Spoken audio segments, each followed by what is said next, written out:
So I feel that it's very important that people remember that we are Kumeyaay land because it's sacred land.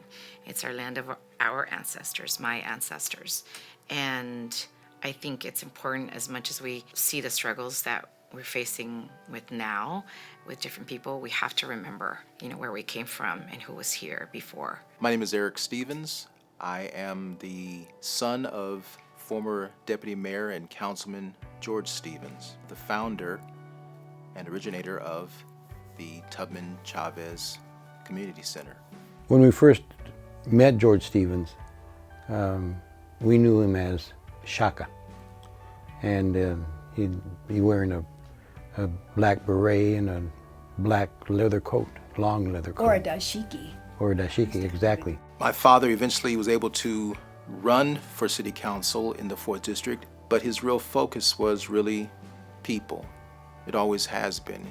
He loves people. He was so excited about being in this position, in this district, and all the possibilities. He was a different type of politician, and he wanted it done yesterday. And he let people know that he wanted this done yesterday. Harriet Tubman and Cesar Chavez being put on a building, while I didn't realize it then, now I realize the significance and the importance and the respect that brought to the community, because there's so many people who of color lived in the community and still do, that they never saw portraits of people who look like them there. He was a man driven and motivated by what he believed to be right. He was a man of faith. It was a place for everyone. It was a community. It was something my father wanted to see take place, and he did. He fulfilled that promise. The main work that I have done with my wife, Fahadi Jeffers, rest in peace, was founding the United Domestic Workers of America, which is the first successful domestic workers union in the country. We used to meet over there when George Stevens was there, and then Young, and then Myrtle. They had district offices there, and I used to have to go there to meet with them. As I came there running 2 nonprofits at the time. I was with Children Having Children, a teen pregnancy prevention program, and it was the beginning of Project New Village, the organization I work for now. I remember the events at the center where we actually celebrated and put the murals outside. How do we want Harriet Tubman to look? How do we want Cesar Chavez to be portrayed? And those were times where you had meals, you ate, and we talked about what do we want this to be seen as. And these were everyone talking. These were people, officials, right? But these were also young people in the neighborhood. It really was a community center. It wasn't somebody's political thing that they only let their friends in. It was a across-the-board community center. Tubman Chavez became the epicenter for activism, okay, because it wanted to, because it had a mandate. It was also the spirit of the building in the multiple identities.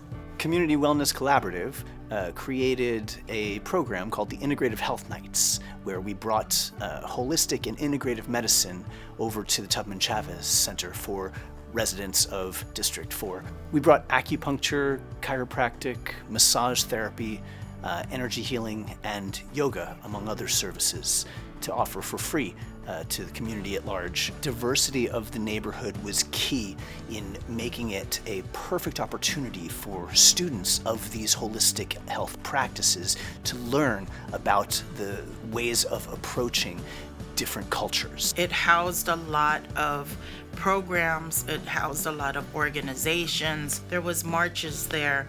There was graduations with Neighborhood House.